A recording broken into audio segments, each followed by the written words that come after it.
요.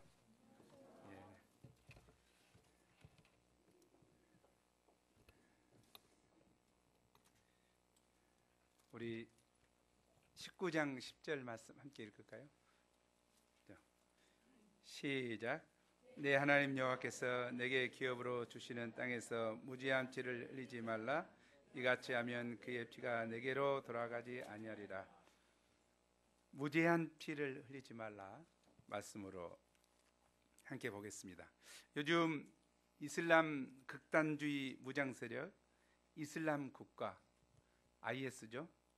일본인 2명 참수에 이어서 요르단 공군 조종사를 화형시켰죠. 줄을 기계에 엮어서 감옥 창살에 가두어 놓고 화형을 시켰습니다. 그걸로 인해서 세계인의 공분을 사고 있는데요. IS뿐만이 아니죠. 알카에다, 보코하람 이들이 의해서 자행된 테러를 보면 그 어느 때보다도 생명 경시가 팽배되어 있는 것을 알 수가 있습니다. 보코하람, 나이지리아에서 활동하고 있는 보코하람 봐도 그러죠. 중학교에 가서 여중생들을 다 잡아가 가지고 인질로 팔고 말이죠. 죽이고.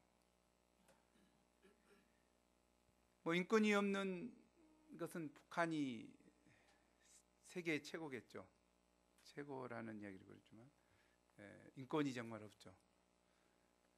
그러나 한국에서도 어떻습니까? 우리나라에서도 묻지마 살인 또는 보험금을 노린 친족 살인, 군대에서 폭행과 살인뿐만 아니라 연예인들을 비롯한 일반인도 자살해서 자살률이 세계 1위인 것을 생각할 때 마음이 아픕니다. 하나님의 형상을 따라 지은 고귀한 생명을 해치는 하나님 앞에 큰 범죄인 것을 알 수가 있습니다. 사단은 할 수 있는 대로 사람의 생명을 빼앗고 죽이고자 합니다. 그러나 하나님은 어찌하든지 생명을 살리고 구원하기를 원하십니다. 아멘. 오늘 말씀은 십계명 중에 6번째 계명인 살인하지 말라에 대한 적용입니다. 공동체에서 일어난 여러 가지 문제 중에서 삶과 죽음을 가름하는 살인, 사형, 전쟁 등과 관련된 문제들을 다루는데 이 말씀에서 우리의 삶의 안정과 풍요를 배려하시는 따뜻한 하나님의 사랑이 깊이 깃들어 있습니다. 이 사랑을 깊이 깨달을 수 있기를 기도합니다. 또 이 사랑을 이웃과 나누고자 하는 마음을 가질 수 있기를 간절히 기도합니다. 제1부 무지한 피를 흘리지 말라 19장이죠. 모세는 요단 동편의 세 성읍을 도피성으로 구별해 두었습니다. 이제 요단 서편의 세 성읍을 더 구별하도록 하는데 나중에 갈릴리의 게데스와 세겜 기랏 아르바로 결정이 되죠. 땅 전역을 일정한 간격으로 나누고 길을 닦는 이유는 모든 살인자가 가까운 곳으로 안전하고 신속하게 도피하도록 하기 위함입니다. 누가 도피하도록요? 모든 살인자가. 와, 참 이게 참으로 독특하고 흥미로운 제도입니다. 어떻게 살인자를 피해라고 할 수 있을까? 왜 이 살인자에게 도피처를 제공하는 것입니까? 4절에서 6절에 보면 살인자가 살만한 경우의 예가 나와 있습니다. 이는 원한이 없이 부지 중에 그 이웃을 죽인 경우입니다. 어떤 사람이 그 이웃과 함께 볼모가로 갔습니다. 도끼질을 하다가 도끼가 자루에서 빠져서 샥 가서 옆에 있는 친구의 머리를 찍혀버렸습니다. 그래서 이제 즉사를 했죠. 이런 경우에 전혀 의도하지도 않았고 아무 원한도 없는데 부지 실수로 그렇게 일어난 것을 살인자로 몰아세우고 그를 죽게 할 수는 없습니다. 일단 얼른 도피해서 그 후에 자초지종을 조사하는 것입니다. 6절에 나오는 피를 보복하는 자는 본래 친족 보호자를 뜻합니다.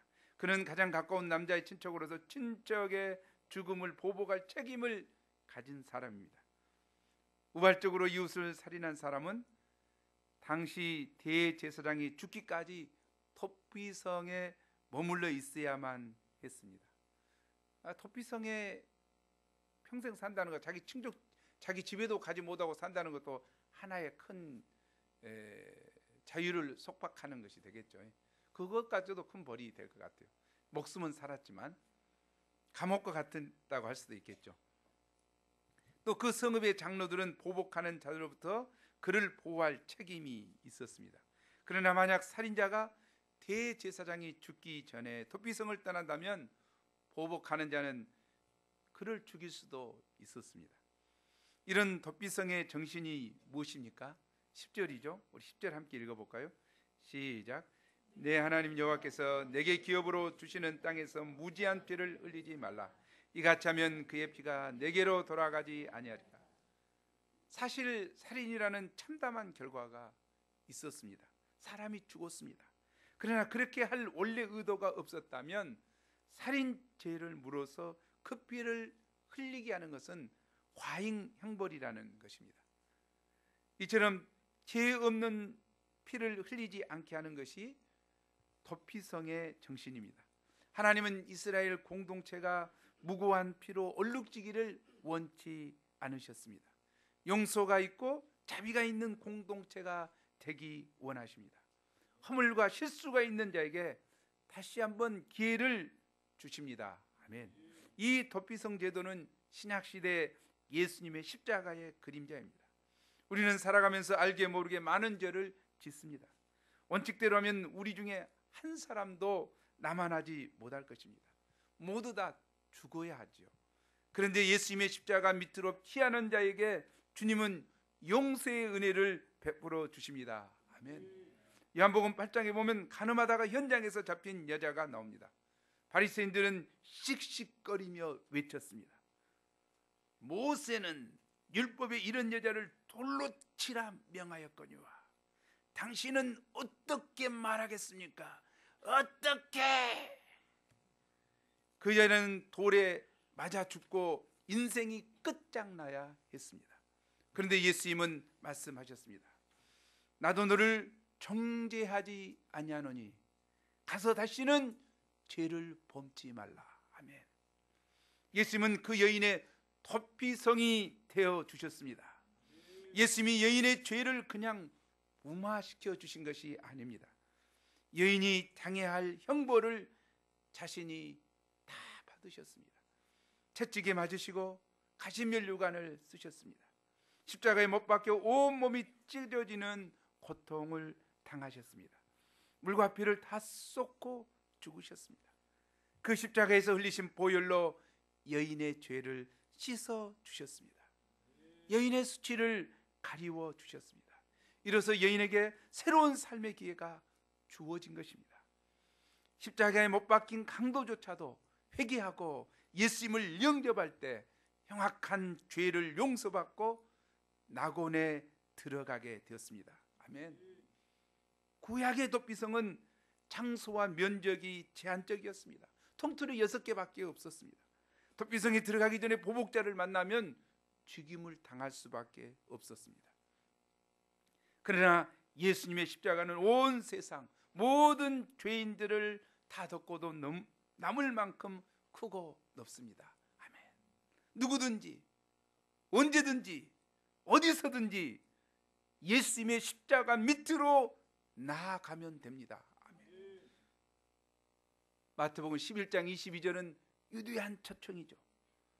수고하고 무거운 짐진 자들아 다 내게로 오라. 내가 너희를 쉬게 하리라. 예수님은 수고하고 무거운 짐진 자들의 도피처가 되시길 원하셨습니다. 이 예수님의 십자가 도피성 때문에 수많은 사람들이 제사함을 받고 참된 안식과 평안을 누리게 되었습니다. 죄와 사망의 그늘에 앉아 신음하는 인생들에게, 특히 장래 염려와 죄의 유혹이 많은 캠퍼스 젊은 영혼들에게 진정한 도피처는 오직 예수님밖에 없습니다. 그들에게 PC방이, 노래방이, 아니 소주방이, 아니 여친 남친이 결코 도피처가 될 수 없습니다. 일시적으로 즐거울 수는 있을지 모르지만 그 죄의 무게를 감당치 못할 것입니다. 오직 예수님의 십자가만이 그들의 도피처가 될 것입니다. 우리가 젊은 영혼들에게 진정한 도피성이요 안식처가 되시는 예수님을 힘써 전해야겠습니다. 우리 교회가 1:1 성경 공부를 통해서 참된 안식을 얻는 젊은이들의 영적 도피성이 될 수 있기를 간절히 기도합니다. 그런데 도피성을 악용할 우려도 있었습니다. 11절을 보시면 이웃을 미워하여 엎드려 그를 기다리다가 일어나 상처를 입혀 죽게 하고는 도피성에 숨는 것입니다. 이때는 그 본 성읍의 장로들이 그 사람을 잡아다가 보복자에게 넘겨주게 해야 죽게 해야 합니다. 그런 사람은 명백히 계획적인 살인을 저질렀으므로 긍휼히 여기지 말고 엄격하게 처벌해야 했습니다. 이로써 무죄한 피를 흘린 죄를 이스라엘에서 제해야 합니다. 고의적인 살인자는 반드시 사형에 처해야 합니다. 이게 굉장히 엄청난 일, 공평하다는 거죠. 그런데 당시 군동 지방에서는 이 사형에 처할 자도 돈을 주고 뺄 수가 있었어요. 용서받았다는 거죠. 유전 무죄가 됐다는 거죠. 그러나 성경은 뭘 얘기합니까? 유전 유죄, 무전 유죄. 돈이 있든지 없든지 상관없이 죄는 죄예요. 아주 엄격한 것 같아요. 고의적으로 살인을 했느냐, 죄가 있느냐, 그거는 죽여야 된다. 사형이 돼야 된다. 이게 참 분명한 것 같아요. 돈 가지고 해결될 문제가 아니죠. 이는 생명의 귀중함을 강조한 것으로서 그렇게 할 때, 사형에 처할 때, 사형하도록 내어줄 때, 고의적일 때, 내어줄 때 하나님은 복을 부으신다고 했습니다. 참 재미있어요. 하나님이 이러신 분이셔요. 죄 있는 자는 반드시 회개하고 대가를 지불해야 된다는 거죠. 도피성은 무죄한 피를 흘리지 않는 자를 보호하는 기능이 있는 한편 또한 무죄한 피를 흘린 자를 정죄하는 기능도 있습니다. 예수님은 이 살인하지 말라 말씀하시면서 뭘 했습니까? 형제에게 함부로 말하는 자, 미련한 자, 라가라 한 자는 어쩐다고? 지옥에 가게 된다. 말만 해도 살인자가 있어. 근데 사실 내 생각하면 나도 지옥 갈 일이 많은 것 같아요. 사실 그렇게 이야기해. 우리 아들한테 야 멍청한 놈아, 이 새끼야, 이럴 때가 얼마나 많아요. 지옥 가도 몇 번 갔을 것 같아요, 정말. 물론 이제 아기가 없었으니까 아기가 없었으니까 미워서 그랬던 거 아니고 하니까 상관은 없었지만 정말 미움이 있어가지고 이 멍청한 놈아 새끼 막 이랬다면 지옥 가지요. 말씀대로, 예수님의 말씀대로. 우리는 참 이 말을 조심해야 될 것 같아요. 교회 내에서도 의도적으로 하는, 의도적이란 말이 굉장히 중요한 것 같아요. 의도적으로 하는 이런저런 비판의 말이 비수가 되어 가슴에 꽂힐 수 있습니다. 이건 살인이죠. 인격 살인이 되죠. 우리가 말을 조심하고 한삼코 덕이 되는 말을 해야겠습니다. 사랑의 말, 칭찬의 말, 위로의 말, 용기를 주는 말, 서로 세워주는 말을 해서 생명을 살리는 역사가 우리 가운데 충만히 일어나기를 기도합니다. 쉽게 우리가 그러기 쉬운 것 같아요. 14절에서는 경계표는 토지 등기 제도가 없었던 고대 전답이나 택지, 행정구역 등의 표시하기 위해서 글로 세워놓은 돌입니다. 여기까지는 누구 땅 이렇게 해놓은 거죠. 지계석을 의미하죠. 이것을 옮기는 것은 심각한 도적질이고 빼앗는 것이죠. 탐심이죠. 근데 부자들이, 힘 있는 자들이 그렇게 했다는 거예요. 그래서 이것은 힘없는 자들을 지켜주라, 보호해주라 하는 의미로 이해할 수 있겠죠. 15절에서 20절은 위증에 관한 법입니다. 15절을 보시면 거짓 증거를 막기 위해 한 증인의 말만 듣지 말고 두세 증인의 말을 들어야 합니다. 이것은 거짓 증인의 허위 고소와 그에 따른 정의의 애곡, 부당한 처벌 등을 방지하기 위함입니다. 최소 두세 증인을 통해 공정성과 정확성과 객관성을 유지해야 한다는 것입니다. 만일 위증하는 자가 있어서 어떤 사람이 악을 행하였다고 말하면 논쟁하는 쌍방이 하나님 앞에 나아가 제사장 앞과 재판장 앞에 서야 했습니다. 그러죠. 사실 다툴 때 보면 누구 말이 맞은지 모르잖아요. 이 사람 말 들으면 정말 맞은 것 같고 천하의 나쁜 놈이라 했는데 딱 가서 들어보면 이거 진짜 아니네, 이럴 때가 얼마나 많아요. 쌍방의 말을 들어보고 증인이 충분해야 되는 것을 우리가 알 수가 있죠. 그래서 만일 거짓 증언으로 형제를 모함하려던 것이 판명되면 모함한 그 죄를 위증한 자에게 덮어 씌워서 처벌해야 된다고 했습니다. 그렇게 해야 사람들이 들어와여 거짓 증언을 하지 않게 될 것입니다. 참 중요한 이야기인 것 같아요. 거짓 증언 할 수 있죠. 우리 청문회에서 몇 년 전인가 그랬잖아요. 이 두 집사가 나와가지고 하나는 두 집사가 서로 옳다고 정반대의 의견을 이야기한 거예요. 누가 옳은 거야? Who knows? 사람은 모를 수 있죠. 판사도 모를 수 있죠. 그러나 하나님은 아십니다. 하나님은 우리의 앉고 일어섬을 아시고 멀리서도 나의 생각을 밝히 아시는 분이십니다. 우리가 모든 거짓과 속임수를 버리고 진실한 마음으로 하나님을 섬길 수 있기를 기도합니다. 우리는 이 땅에서의 승리가 아닙니다. 결국은 어디서 승리해야 됩니까? 하나님의 심판대 앞에서, 하나님의 심판대 앞에서 내 말이 옳다 인정받을 때 언제나 승리가 될 것입니다. 사람을 속일 수 있어요. 사람을 슬쩍하고 갈 수 있어요. 사기칠 수 있어요. 친절하게서 안 치지 않죠. 그러나 하나님을 속일 수 없다는 사실을 깊이 알아야 할 것 같습니다. 21절을 보죠. 내 눈이, 우리 함께 읽어보죠. 좀 도간데요. 한번 읽어보죠. 시작. 내 눈이 긍휼히 여기지 말라. 생명에는 생명으로, 눈에는 눈으로, 이에는 이로, 손에는 손으로, 발에는 발로니라. 여기 동태복수법 또는 동해보복법이 나오는데 이 법의 취지는 심한 것이 아니고 너무 관대하거나 죄를 범했는데 봐줘불거나 또는 너무 엄격하게 될 위험을 방지하고 알맞은 처벌을 하라는 뜻입니다. 특히 죄에 비해 과도한 형벌, 무죄한 피를 흘리지 말라는 의미입니다.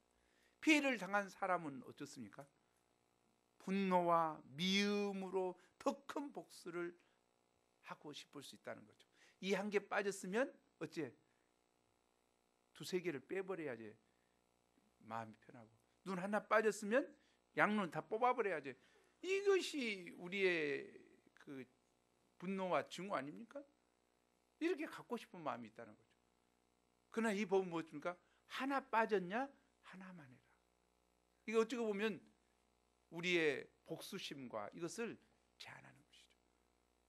이것이 정의의 기초예요. 그러지 않기 쉽잖아요. 그런데 예수님은 어떻습니까? 이 미움과 증오의 감정을 뛰어넘어서 예수님은 뭐라고 그랬습니까? 악을 악으로 갚지 말고 선으로 악을 이기라 했죠. 왜? 심판하실 분이 따로 있기 때문에. 예수님이 심판을 안 하시겠다고 하지 않았습니다. 내가 심판하지 말고 심판하실 하나님께 심판을 맡기라는 거죠. 그래서 악에게 악으로 갚지 말고 선으로 악을 이겨라고 하신 것입니다. 사실 우리가 어떻습니까? 미워하면은 누가 손해? 자기 영혼이 손해를 보죠. 미워하는. 그러니까 미워하지 않아야 돼요. 그럼 누구한테 맡겨야 돼요? 오히려 미워하기보다 사랑하고 심판을 하나님께 맡겨야 되죠. 그 완전한 심판이죠. 우리가 그래도 너무 뭐하면 눈은 뽑을 수 있을 것 같아요. 눈 뽑았으면.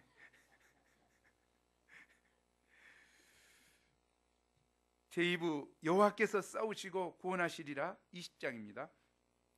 전쟁은 인간 생명에 대한 휴머니즘이 가장 빈약한 상황입니다. 이런 극단적인 상황에서 살인하지 말라는 계명의 말씀은 어떻게 적용될 수 있습니까?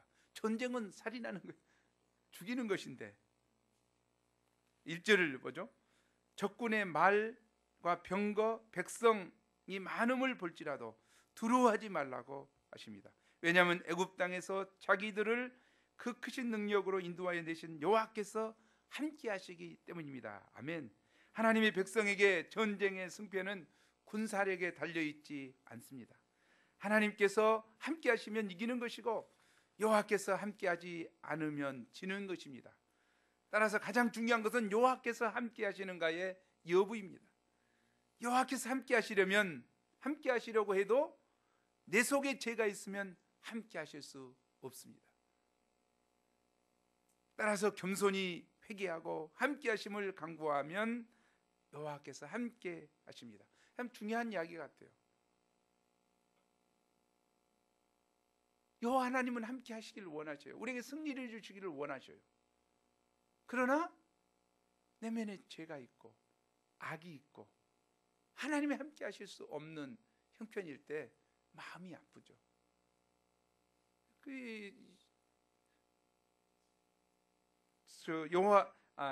가나안 전쟁에서 거의 드러났잖아요. 여호와 앞에 범죄했을 때, 초하지 말라 했는데 취했을 때, 간음을 행했을 때, 결국 하나님께서는 멸하게 하셔서 죄를 깨닫게 하죠. 하나님의 목표는 승리냐 아니냐 이것에 있는 것이 아니고 하나님의 백성으로서 온전하냐 이것이 중요한 이야기죠. 우리가 하나님의 백성으로 온전치 못할지라도 하나님의 긍휼과 은혜가 필요한 우리인 것을 알고 겸손히 의지하는 것이 중요할 것 같습니다. 여호와께서 함께 하시면 수가 적고 무기도 보잘것없고 돈도 없고 시설도 없고 모든 것이 부족해도 믿음의 싸움에서 승리를 거둘 수 있습니다. 아멘. 전장에 가면 제사장들은 백성들의 사기를 북돋아주는 메시지를 전해야 합니다. 3, 4절이죠. 우리 함께 힘을 내죠. 함께 읽어보겠습니다. 시작. 이스라엘 마음에 겁내지 말며 두려워하지 말며 떨지 말며 그들로 말미암아 놀라지 말라. 너희 하나님 여호와는 너희와 함께 행하시며 너희를 위하여 너희 적군과 싸우시고 구원하실 것이라. 전쟁에 임하는 우리는 겁이 날 수 있죠. 겁이란 뭡니까? 마음이 약해지는 거죠. 또 두려움은 어떤 대상에 압도당하는 거죠. 떨림, 갑작스럽게 공포스러워지고 놀라움은 놀라게 되는 것은 마음이 꺾이는 거죠. 이런 것들에 사로잡히게 되면 손발이 움직이지 않게 되죠. 그러나 여호와께서 우리와 함께 행하시고 우리를 위하여 적군과 싸우시고 구원하십니다. 때문에 우리는 마음을 강하게 하고 담대히 하고 싸워야 되죠. 여기 나오는 제사장의 역할은 바로 우리 목자들이 해야 될 일이죠. 우리 형제 자매들이 인식하든 인식하지 못하든 우리는 어떤 싸움을 하고 있습니까? 캠퍼스에서, 직장에서, 세계 선교일설에서 날마다 피 터지는 영육 간의 전쟁을 하고 있죠. 영적인 전쟁만 합니까? 아니, 육적인 전쟁도 아니고 감정의 싸움을 얼마나 합니까? 정말 피 터진 싸움을 하죠. 이런 싸움에서 어떻게 해야 되냐는 거죠. 목자는 여호와 하나님이 함께 행하시고 친히 싸우시며 구원할 것이라는 메시지로 그들을 격려해야 합니다. 그리고 우리 자신도 우리와 함께 하시고 구원하시는 하나님을 굳게 믿고 싸워야 합니다. 이 하나님을 믿지 않으면 안 되죠. 에베소서 6장은 뭐라고 이야기했습니까? 우리의 싸움은 혈과 육의 싸움이 아니라 악한 영과의 싸움이라고 했죠. 우리가 악한 영과의 싸움인 것을 알아야 돼. 둘이 싸우고 있는 것 같지만 그 배후에 역사하는 저 사람에게 분노를 심고 미움을 심고 또 나에게 자꾸 부추기는 거죠. 미움과 분노를 심고도 하는 다툼을 심도록 하는 것은 어떤 놈이냐 이 말이요. 이 악한 영이 있다는 거죠. 그래서 우리를 절망하게 만들고, 우리를 화나게 만들고, 미워하게 만들고, 살인하게 만들고, 우리가 혈과 육의 싸움이 아니라는 것을 알아야 되죠. 악한 영과의 싸움이다. 이것을 알고 누구를 의지해야 돼? 여호와 하나님을 의지해야 돼. 영적인 싸움을 할 줄 알아야 된다는 거죠. 전쟁 시에는 어떻습니까? 한 명이라도 더 동원하려고 하기 쉽습니다. 그러나 하나님은 어떤 분이십니까? 전쟁에서 열애를 시켜주려야 하는 자들이 있습니다. 5절에서 8절이죠. 새 집을 건축하고 낙성십을 행하지 못한 자. 와, 새 집 지어놨는데 남이 들어가서 산다고 하면 얼마나 온통하겠어요. 포도원을 만들고 그 가시를 따먹지 못한 자. 여자와 약혼하고 그와 결혼하지 못한 자. 남의 아내가 돼버린다는 거죠. 하나님 어떤 분이십니까? 이런 것까지도 생각해 주신다니까. 이런 것까지도 생각해 주셔. 통정과 배려가 많으신 분이다고. 아니, 약혼해놓고 결혼도 못하고 이 전장에서 죽어버리는 것을 결코 원치 않으신다고. 뒤에 이제 나오지만 결혼하면 얼마 동안 전쟁에 불러가지 못한다고? 1년 동안. 야, 멋있는 하나님이셔요. 우리가 지극히 행복하기를 원하신다고. 우리 행복에 지대한 관심이 있으시다고. 배려가 있으신 분이다니까. 동정이 있으신 분이라니까. 하나님 전쟁 나갔으니까 너는 모든 걸 무루하고 다 나가서 싸워 죽든지 살든지. 이렇지 않아요. 우리를 배려하시는 분이셔요. 한 사람이라도 동원하고자 하는, 그러지 않으셔요. 네가 가난해서, 네가 시간이 없어서, 네가 건축을 해놓고 정말 아무것도 못했는데 한번 가서 즐겨라, 거기서 좀 행복하게 살아봐라 하시는 분이 하나님이시라고. 우리의 행복에 지대한 관심을 가지고 계신 분이 하나님이시라고. 우리는 그렇게 생각지 않기 쉽잖아요. 이 하나님이 너무 마음에 들어요. 오늘 어쩌면 이렇게 마음에 든지 몰라요. 그런데 이와는 달리 군대 전체 사기 차원에서 돌려보내야 할 자도 있습니다. 8절이죠? 8절인가? 예, 8절. 두려워서 마음이 허약한 자가 있느냐? 그는 집으로 돌아갈지니 그의 형제들의 마음도 그와 그의 마음과 같이 낙심될까 하노라. 두려움과 허약한 마음은 본인뿐만 아니라 형제들의 마음을 낙심시킬 수 있습니다. 이런 사람들은 싸움에서 제어되어야 합니다. 전쟁에서 두려움은 치명적인 바이러스와 같습니다.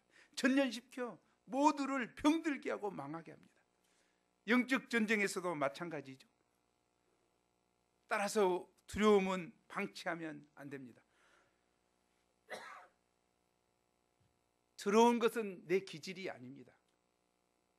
두려움은 뭡니까? 해결받아야 될 죄악이에요. 회개와 믿음을 통해서 반드시 해결해야 됩니다. 두려운 문제를 잘 해결해야 나와 공동체의 승리를 기대할 수 있습니다. 우리가 캠퍼스 복음 역사를 섬기면서 옛날에는 무서울 것이 없어서 불개미 정신, 도전 정신이 많았는데 지금 많이 사라졌죠. 혹시 우리가 사람을, 상황을, 이 시대를 지나치게 두려워하고 있지 않는지 돌아볼 필요가 있습니다. 디모데후서 1장 7, 8절은 우리에게 말합니다. 한번 읽어보죠. 시작.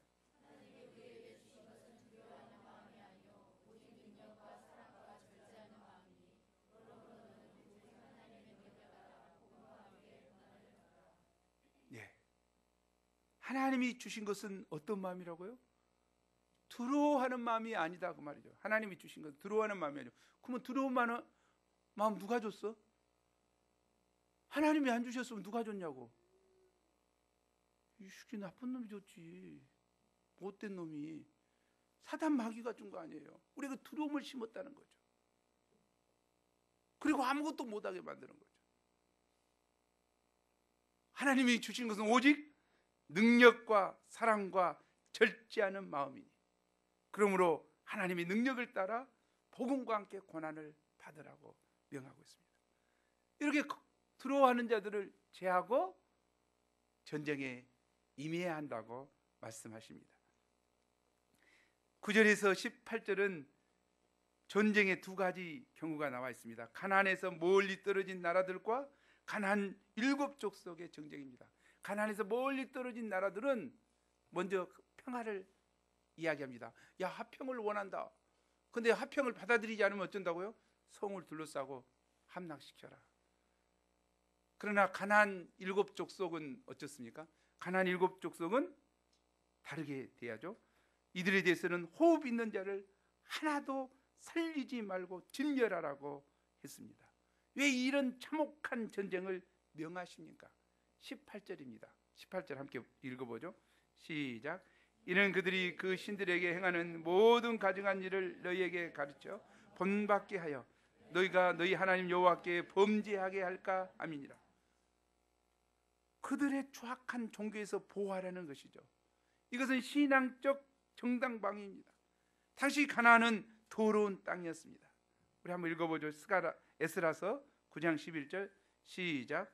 전에 주께서 주의 종 선지자들에게 명령하여 이르시되 너희가 가서 얻으려 하는 땅은 더러운 땅이니 이는 이방 백성들이 더럽고 가증한 일을 행하여 이 끝에서 저 끝까지 그 더러움으로 채웠습니다. 이 끝에서 저 끝까지 그 더러움으로 채워진 땅이다. 가나안은 전 세계에서 의인이 8명밖에 없었던 노아 시대와 의인 10명이 없어서 멸망을 당했던 소돔과 고모라와 비교할 만큼 타락한 사람들이었습니다. 도저히 회개를 기대할 수 없을 정도로 타락한 사람들이었습니다. 그들을 진멸하지 않고 남겨두면 이스라엘까지도 악에 물들 수밖에 없었습니다. 따라서 철저히 진멸하도록 명하십니다. 이처럼 우리는 죄에 대해서 무자비하게 진멸해야 합니다. 죄에 대해서 예수님께서도 눈이 범죄하면 눈을 안대를 붙여라, 눈을 빼버려라. 정말 주님, 내 손이 범죄케 하면 손을 찍어내버려라. 죄에 대해서는 철저하신 것 같아요. 왜? 한 손 없이 두 손 가지고 지옥에 가는 것보다 한 손 없이 지옥에 가는 것이, 아니, 천국에 가는 것이 더 낫다. 지옥에 가지 않는 것이 낫다. 한 눈, 두 눈 가지고 지옥에 가는 것보다 한 눈 가지고 천국에 가는 것이 낫다. 절대 가지는 안 될 곳이 지옥이요. 어떤 모습이라도 가야 될 곳이 천국이라는 거죠. 어떤 책 이름이 그거죠. 깡통을 차고라도 지옥은 가지 말자. 깔통을 차는 한이 있더라도, 굶어 죽는 한이 있더라도 믿음 중심을 지켜라는 거죠. 믿음 중심을 지켜라. 우리는 뭐 깡통 차려고 하면 뭐 깡통 차느니 뭐 지옥까지 뭐 낫지 뭐. 이거 별짓거리 다 하기 싫다는 거죠. 그러나 깡통을 차는 한이 있더라도 그래, 지옥은 가지 말아야 된다. 모든 게 다 없어진다 할지라도 우리의 그게 목표가 뭐냐 이 말이죠. 우리의 목표가 뭐예요? 깡통 찾냐 안 찾냐요? 이 땅에서의 삶이 아니라는 거죠. 결국 그날에 천국과 지옥에 분명한 삶이 있는데 그 삶이 우리의 방향이 돼야 된다는 거죠. 이 땅의 삶이라는 것이 그것이죠. 천국을 향해 가는 거룩한 백성이 되는 게 중요하죠. 내 멋대로 사는 지옥에 가는 떨어지는 자가 돼서는 곤란한 얘기죠. 근데 목표를 우리는 깡통 차냐 안 차냐 가지고 이야기한다고. 이 땅에서의 삶, 그것을 목표 삼고 살면 타락하죠. 타락해요. 우리의 삶의 목적이, 방향이 분명해야 될 것 같아요. 예수님은 그러지 않아요?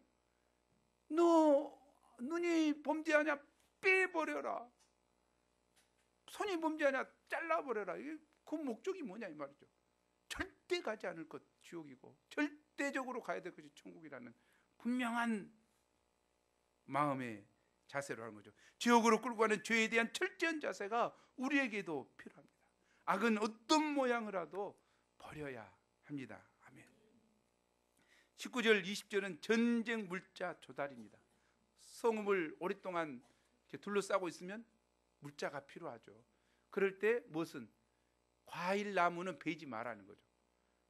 우선 과일 나무 다 베버리면 어쩌습니까? 전쟁 끝나고 나서 못 먹고 살아. 먹을 게 없다는 거죠. 그러니까 과일 나무는 베지 말고 과일이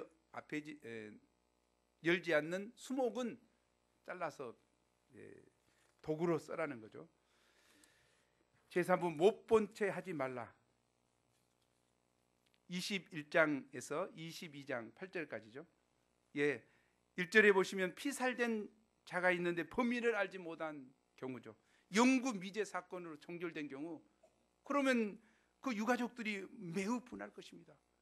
뿐만 아니라 이런 일을 당할 수 있다고 하는 불안감이 생기게 되고 이웃들 간에 불신이 조장될 것입니다. 저것이 죽였나? 평소에 감정이 있었던 사람들을 생각하고 이렇게 될 거예요. 그런 걸 원치 않으셔. 하나님은 어떻게 방향을 줍니까? 거기서 거리를 재서 가장 가까운 성읍에 있는 장로들이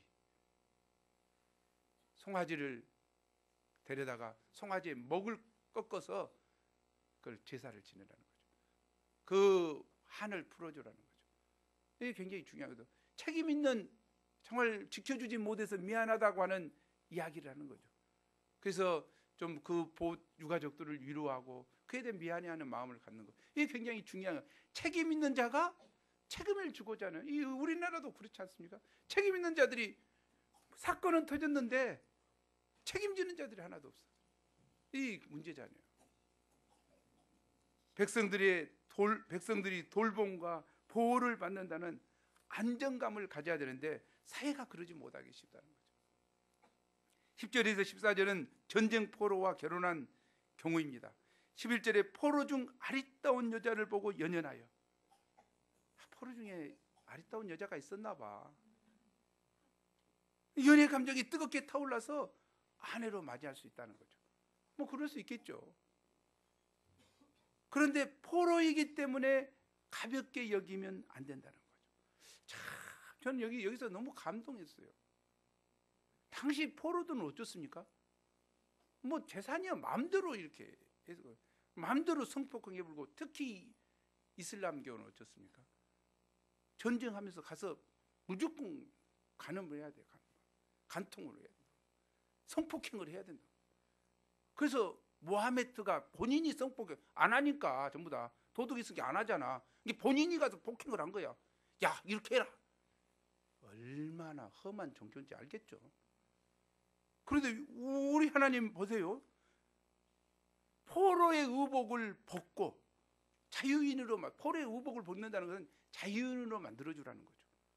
이방인에서 이스라엘 백성으로 취급해 주라는 거죠. 그리고 그의 집에 살면서 그녀 부모를 위해서 한 달 동안 애고가도록 해라.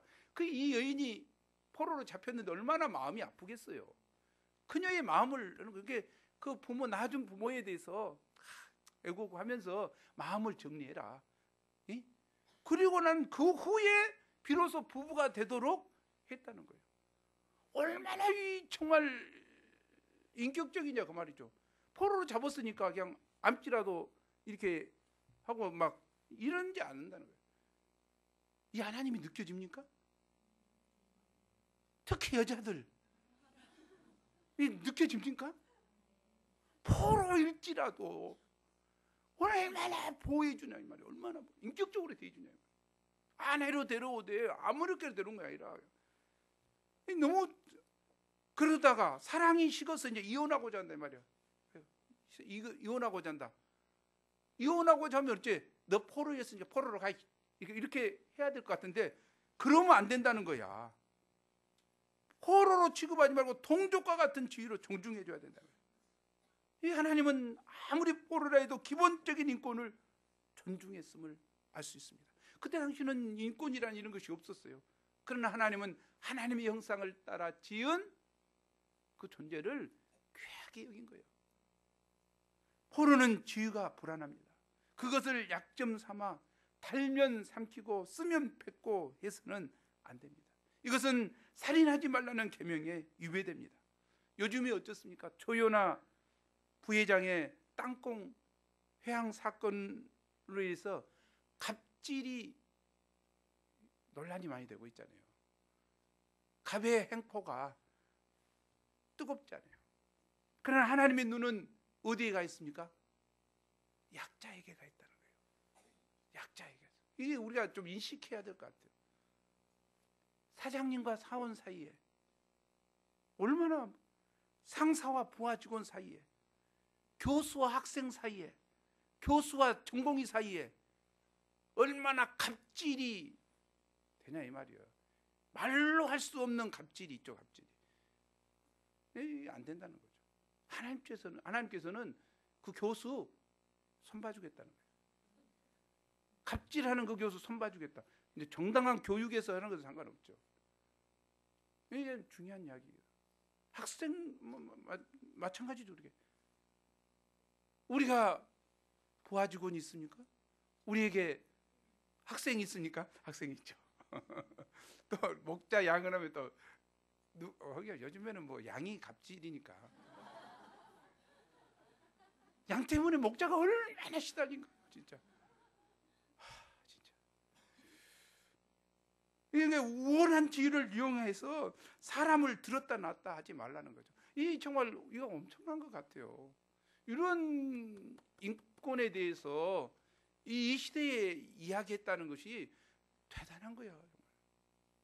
어떤 남자가 두 아내를 둔 경우도 마찬가지죠. 두 아내가 있으니까 당연히 사랑받는 아내가 있고 미워하는 아내가 있을 수 있죠. 그러면 장자를 아들을 먼저 누가 낳냐? 딸은 상관없습니다. 아들을 누가 먼저 낳냐가 장자의 권위가 있는 것이죠. 권리가. 그런데 어떻게 하다가 미워하는 아내가 아들을 먼저 낳아버렸단 말이에요. 그럼 어쩌라고? 재산을 2배 줘야 되는데 2배 주기 싫죠. 미워하는 아내의 아들인데. 그런 하나님은 그런 감정에 따라 좌우되지 말고 하나님의 주권에 따라 해라 이 말이에요. 먼저 낳았으면 미워하는 자의 아들이랄지라도 2배 줘라. 얼마나 이게 공평하신지 몰라요. 공정하시고. 이게 그런 법들을 만드는 거예요. 이게 또 페루나에 대한 형벌. 페루나가 있나 좀 보고 해야지. 페루나가 어떤 사람입니까? 거기 보면 아버지의 말이나 어머니의 말을 순종하지 않냐고 부모가 징계하여도 순종하지 않는 자, 그런 사람 있습니까? 또 방탕하여 술에 잠긴 자, 이가 페루나다 이 말이에요. 근데 이런 사람이 이야기 안 하면 상관없어. 그러나 성에 가서 장로들에게 이야기했다 그러면 어쩌라고? 장로들이 돌로 쳐 죽여라고 말이에요. 나한테 이야기해. 우리 저 요의 목자들한테 이야기해라고. 그런 사람이 있어. 혹시 우리가 돌 갖고 와서 쳐 죽이려니까. 이게 장난이 아니네 진짜. 우리 웃을 일이 아니라 부모는 왜? 부모는 하나님의 되리인이죠. 하나님이 우리를 자녀 위에 세웠잖아요. 그렇기 때문에 우리는 마땅히 자녀들은 부모를 공경해야 되죠. 그것이 어쩌니까 복받는 길이라는 거죠. 이 땅에서 오래 사는 길이라는 거죠. 22장 보죠. 빨리 가야 될 것 같아서. 22장 1절에서 4절은 형제가 잃어버린 것에 대한 것입니다. 형제의 소나 양이 길 잃은 것을 보거든 우리가 못 본 채 하기 쉽죠. 왜? 그것을 주인에게 찾아주려면 많은 시간과 노력이 들기 때문에 못 본 채 하기 쉽다 이 말이에요. 그러나 이 말씀은 뭐라고 합니까? 그럴 때 못 본 채 하지 말고 반드시 그것을 끌어다가 형제에게 돌려주라고 명합니다. 형제가 멀거나 또는 그를 알지 못하거든 그 짐승을 자기 집으로 끌고 가서 형제가 찾기까지 잘 두었다가 돌려줘야 됩니다. 자, 소를 끌고 오면 어떻습니까? 먹여줘야지. 계속 먹여줬다 키웠다가 보내야 된다 이 말이죠. 이 수고가 드는 거죠. 수고가. 비용이 드는 거죠. 그러나 형제에게 그렇게 해줘야 된다. 또 평범한 가정에서 양과 소를 잊어버린다면 그 가정 무너집니다. 그리고 가난한 집에서는 무너지잖아요. 그래서 그런 위험한 상황을 보게 되면 못 본 채 하지 말고 도와줘라는 거죠. 돌아봐줘라. 이렇게 할 때 이웃 사랑하기를 내 마음과 같이 하라는 말씀을 우리가 실현하게 되는 것이죠. 우리는 바쁘다는 핑계로 어떤 이의 궁핍함을 보고도 못 본 채 하고 싶은 유혹을 이겨내야 합니다. 참 그 유혹이 생기죠. 바쁘니까 뭐하니까. 나를 그러기 쉬운 것 같아요. 근데 그걸 이겨내야 된다. 하나님의 백성으로서 좀 희생과 짐이 되더라도 형제가 잃어버린 것을 되찾아주고자 하는 적극적인 노력이 필요하다고 생각합니다. 6, 7절을 보면 길을 가다가 나무에 어미새가 새끼와 알을 품고 있으면 어미새를 초하지 말라는 거죠. 새끼하고 알은 가져가도 된다. 어미는 왜 또 새끼 알 낳으면 되니까 자기가 어미랑 새끼랑 다 먹지 마라 이 말이죠. 이 자연의 법칙이죠. 나만 자연의 혜택을 다 가져가지 말고 다른 사람도 혜택을 고루 봐야 되죠. 배려와 번식하도록 해야 된다는 거죠. 모두가 함께 살자는 거죠. 우리가 얼마나 이기적으로 생각하기 쉽습니까? 또 거기 그렇게 남겨두면 내가 복을 누리고 장수하리라. 하나님께서 복을 주시겠다는 거예요. 우리 몰수이 투망질 해가지고 그냥 하는 것은 괜찮은데 뭐였습니까? 전지로 그냥 막 가서 고기 잡는 거랑 똑같죠. 그거 절대 안 되는 거예요. 새끼까지 다 죽여버리잖아요.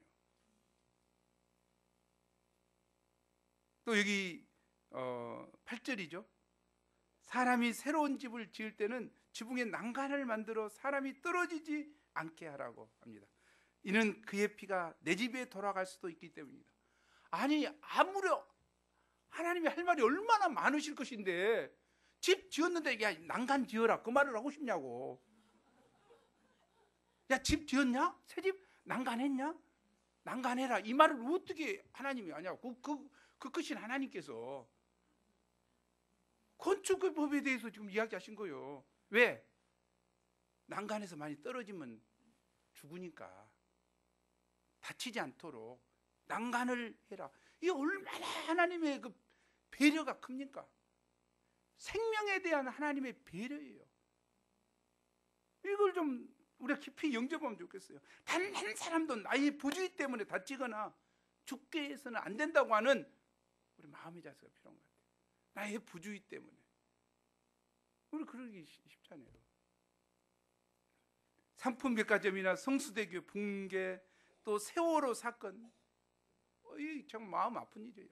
또 판교 환풍기 사건, 그 뭐 좋다고 뛰고 보다가 그냥 다 이 제대로 짓지 않으니까 말이에요. 우리는 뚜껑만 덮어놓으면 된다 이게 아니다는 거죠. 생명과 안전에 대한 이 규정이 얼마나 중요한가를 새삼 깨닫게 됩니다. 요즘 정치판에서는 정부의 재정 악화로 인해서 복지에 대한 논쟁이 뜨거운데요. 무엇보다 이미 거둔 세금을 투명하게 잘 쓰는 것이 가장 중요하죠. 아멘? 자, 세금 거두는 것 좀 잘 좀 쓰면 좋겠어요. 그 전제 아래 난 오늘 말씀을 보면서 약자들에 대한 배려와 복지를 더 늘려야 한다고 생각합니다. 따라서 증세 없는 복지는 불가능합니다. 증세하고 투명하게 쓴다는 전제 아래서 증세를 하고 많은 복지를 저는 했으면 좋겠어요. 가진 자는 더 세금을 내야 되고 내 것 본 거 다 가져가지는 않을 거 아니야. 세금을 아무리 가져간다 해도 35%, 40%인데 60% 내가 쓰잖아. 그러면 됐지 뭘 어째. 뭐 100%다 가져가는 거 아는데 뭘 세금에 대해서 불만이 많아? 좀 그렇게 생각하면 안 되냐 그 말이에요. 좀 부자들은 돈 번 사람은 돈 내고자 하는 거 얼마나 기쁨이요. 얼마나 기쁨이요. 예? 저는 우리 어머니가 20만 원인가 뭐 받잖아 그거. 노후형 뭐돈 받아. 우리 어머니 못 받아요. 아무 돈 하나도 안 버는데. 돈 하나도 안 번다니까. 근데 뭐 집이 하나 있어서 군다고 그래. 그래서 뭐 미친놈들이다 내가. 나는 받을 줄 알았는데. 그리고 우리 어머니한테 20%인가가 안 받고 어쩌는 그래서 어머니 너무 감사하네요. 우리가 세금 안 갖고 오고 우리가 오히려 주고 있잖아요. 기뻐하세요. 감사하세요. 우리 어머니가 야 여러분 집 팔고 더 작은 평수로 갔거나 아이 뭘 그래요. 얼마나 감사해요. 세금 안 쓴 거 얼마나 감사해요. 꼭 혜택을 받아야 된가요? 나는 감사하다고 그랬어요. 뭐 우리가 주면 되지, 뭐 그거 조금 주면 되지, 그걸 가지고 뭘 그렇게 문제가 돼.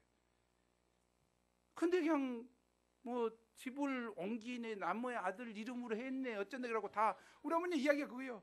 아들 이름으로 했더니 그놈이 다 어디다 등쳐먹어 버렸는데 어쩐다 그냥 그러면서 이야기하는 거예요. 나는 등쳐먹을 거 아니니까 내 이름 올라면 쉬워 내가 하면서 감사해라. 그러나 증세 없는 복지는 불가능합니다. 내가 생각할 때는 그래요. 가진 자는 더 세금을 내야 하고 약자 계층이 더 많은 도움을 받기 위해서는 선별적 복지를 수용해야 된다고 생각합니다. 내가 뭐 지금 새누리당 지금 유세하고 있는 게 아니고, 제가 93년대에 미국을 갔습니다. 돈 하나도 안 벌었잖아요. 그런데 우리 교수들 중에는 공짜로 먹은 사람이 있어요. 밥값을. 나는 85센트를 냈어요. 2,000불 수입이 있다고, 한국에서 오니까 85%. 그래서 93년도에 그 미국도 1불 70센트 낸 그룹이 있고 절반 낸 그룹이 있고 무료로 내는 그룹이다. 이거죠. 선별적 복지를 해주고 있어요. 근데 뭔 우리나라는 무슨 너무 무조건 무상복지요. 나는 안 된다고 생각해요. 개인적으로. 가진 자들은 조금 부담을 해야 돼요. 돈 몇 푼 내야 된다고 나는 생각합니다. 근데 가진 자들이 우리도 무상으로 해주라. 정신 차려야 된다고 생각해요. 나는 절대 반대입니다. 몰라, 반대해가지고 그것 때문에 우리 저 UBF 안 나온다고 해도 상관없어요. 뭡니까? 컨닝하는 거다고. 컨닝 우리는 못하게 하니까 컨닝하는 거다고. 그것 때문에 UBF 안 나온다고 하면 상관없어. 그러나 정치적인 이야기를 그만하고 이제 우리가 요지는 뭐냐? 우리가 가난한 자와 약한 자들을 향한 하나님의 마음을 알고 나의 것을 이웃과 나누고자 하고 배려하는 구제가 활발히 가정과 교회에서 일어나야 한다는 거죠. 이건 참 중요한 이야기예요. 얼마나 하나님이 인격적으로 하시는가, 연약한 자들을 돌아보고자 하시는가, 그것을 우리가 알아요. 생명을 귀하게 여긴 것 같습니다. 무엇보다 오늘 말씀을 통해서 하나님은 사람의 생명을 중요하게 여기십니다. 무지한 자가 죽임당하기를 원치 않으십니다. 예수님은 이 무지한 자의 죄를, 무지한 자도 아니죠, 유지한 죄지만 우리의 모든 죄를 씻기 위해서 무지하신 주님께서 십자가에 못 박혀 죽으셨습니다. 생명을 지불하시면서까지 우리를 용서하기를 원하고, 우리가 도피성으로 가기를 원하고, 회복되기를 원하고. 왜? 우리의 생명이 너무 귀하니까 주님은 그런 대가를 지불하고 우리를 구원하셨습니다. 우리도 어떻게 해야 되겠습니까? 구원받은 우리가 이 생명을 정말 무지한 자들을 위해서 우리의 생명을 나누고자 하고, 우리도 손을 내밀고 하나님 사랑, 이웃 사랑을 위해서 손을 내미는 저와 여러분이 되기를 간절히 기도합니다. 새 학기에 죽어가는 영혼들을 향한 손을 내미는 저와 여러분이 됩시다. 우리 19장 10절 말씀 읽고 마치죠. 시작. 내게 기업으로 주시는 땅에서 무죄한 피를 흘리지 말라. 이같이 하면 그의 피가 내게로 돌아가지 아니하리라. 하나님 아버지, 귀한 생명의 말씀을 주셔서 감사합니다. 살인하지 말라. 하나님의 형상을 따라 지음받은 고귀한 인생들을 참으로 귀하게 여기시고 저희 생명과 삶에 있어서 깊은 배려와 풍요를 주시기를 원하시는 하나님의 깊은 사랑을 알기를 원합니다. 하나님, 저희가 말씀을 묵상하며 포로에게까지라도, 아니 약한 자들을 향한 하나님의 깊은 마음을 알게 도와주셔서 원통함이 없는, 용납하고 용서하고 자비를 베풀고 서로 품고 섬겨주는 사랑의 공동체가 되기를 원하시는 하나님의 마음을 알게 도와주십시오. 하나님, 생명 경시 사상이 팽배한 이 시대 가운데 저희가 하나님을 경외함으로 사람을 귀하게 여기는 자세를 허락해 주시옵소서. 감사합니다. 감사하고 예수님 이름으로 기도합니다.